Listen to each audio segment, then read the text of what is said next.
Okay, and the big story that we have been tracking in the global markets this morning seems to be the fact that, well, firstly, we are going to see Trump's tariffs come into effect with from today onwards, this against China. But on the flip side, there seem to be some throwing of, tensions between the US and the European Union. It's just the initial signs, with Angela Merkel saying that, yes, they are ready to step back when it comes to tariffs on US cars, but if the entire European Union bloc agrees. We have with us Peter Cardillo, the Chief Market Economist with Spartan Capital Securities. Peter, hi, thanks so much for joining in on ET Now. Let's talk about this white flag of sorts, or perhaps a dove that has been released by Angela Merkel on the tariff, on the trade wars. Would you believe that this is essentially Germany blinking first when it comes to the tariff trade war? Well, I think so. You know, it looks as though, as far as the European Union is concerned, that they are probably beginning to, realize that if the U.S. imposes stronger tariffs, that it's going to affect their economy in a serious way. Remember that we do here in the United States import many European cars, and so it's vital for the European Union to take steps in order to avoid a full-blown trade war, but above all, of course, imports on autos. And of course, we saw that in yesterday's trading when here in the States, the auto stocks, and of course in Europe as well, did exceptionally well. So I think we'll probably see some sort of a deal worked out. There'll be some sort of a concession, I would say, by the EU, and of course that would probably be acceptable to Mr. Trump. Remember, Mr. Trump also needs to avoid a full-blown trade war with Europe. Otherwise, he runs the risk of tilting the European economy and our economy into recession. Understand why Germany is so concerned about tariffs, especially on the auto sector. But how likely is it that the other nations in the European Union will support it and will be willing to negotiate a deal with Trump? I think they have no choice, and if Germany takes the lead, then it's quite obvious that the rest of the EU members are going to basically agree. Now, there might be some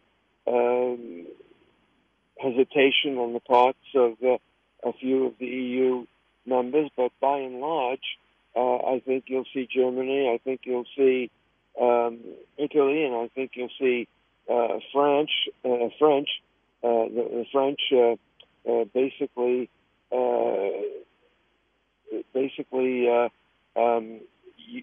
uniting, and that should be enough to get the whole of the EU to make these concessions. Peter, I want to now just talk also about the FOMC minutes, regardless of what's happening across the global platform. And, at this point of time, with Donald Trump's capriciousness, there is no firmness in the policies and in his decisions. But yeah, for now, we haven't heard anything to the contrary, so we can assume that come 12 a.m., these tariffs are going to come into effect. But nevertheless, the Fed has still said that they are going to go ahead with 2 rate hikes. We have seen the dollar index as well decline. So in such a scenario, in a world where, we do have tariffs, retaliatory tariffs, and then retaliatory tariffs on those retaliatory tariffs, would this be a prudent decision to adopt, or would it be better for the Fed to hold fire? Well, as far as the Fed is concerned, we saw that very specifically in the Fed minutes today. that they are worried about a trade war impacting the economy and the global economy as well. But as far as the, let's say, hawkish stand that we saw, they're worried about inflation. And, you know, if you look at the labor market, of course, today we will get a glimpse of new jobs creation. But it's just a matter of time before the shortage in certain sectors of the labor market force wages much higher. And so that's an inflation problem for the Fed.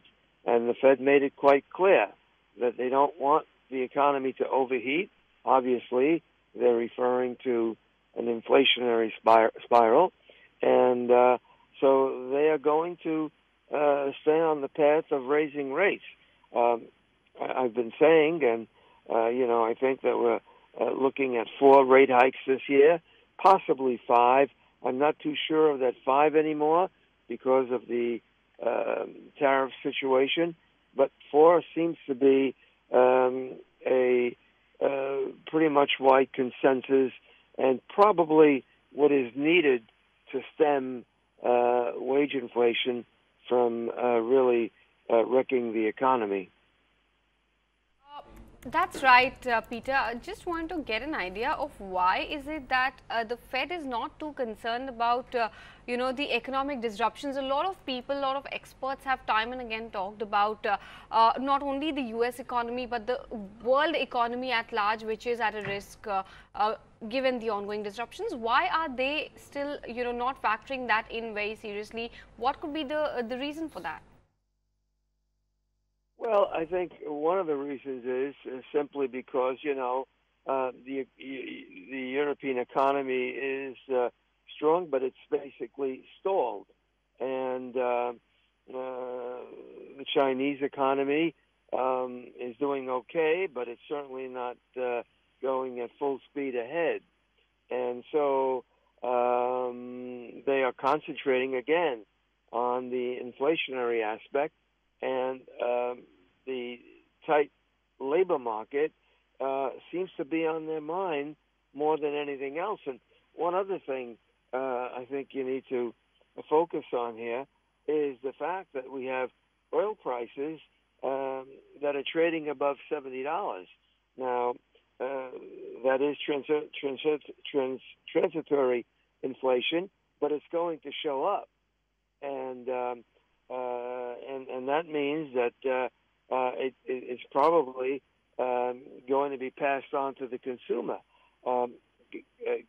Gasoline here in the States has gone above $3 and is possibly headed to maybe $3.50 by the end of the summer. And so that's another headache for the Fed. All right, Peter, appreciate you giving us your comments on not only the FOMC, but of course what in general these tariffs, which remember on an aggregate come to about $50 billion, but they're going to be split into 2 tranches. So about $34 billion worth of goods are going to be at the receiving end of Donald Trump's tariffs, and they're going to come into effect from today onwards. And of course, not to mention, it's also going to be China that's not going to be taking this down quietly. It's going to retaliate. In fact, they are already targeting soybeans, pork, all of these products coming in from the United States. And we have seen the on-ground effect. But interesting to note, you know, that the frequent macroeconomic indicator, like for example, the PMI in the US has not exactly weakened, although many people do attribute it to the fact that perhaps US companies are stocking up on manufacturing goods, etc., ahead of these tariffs kicking in.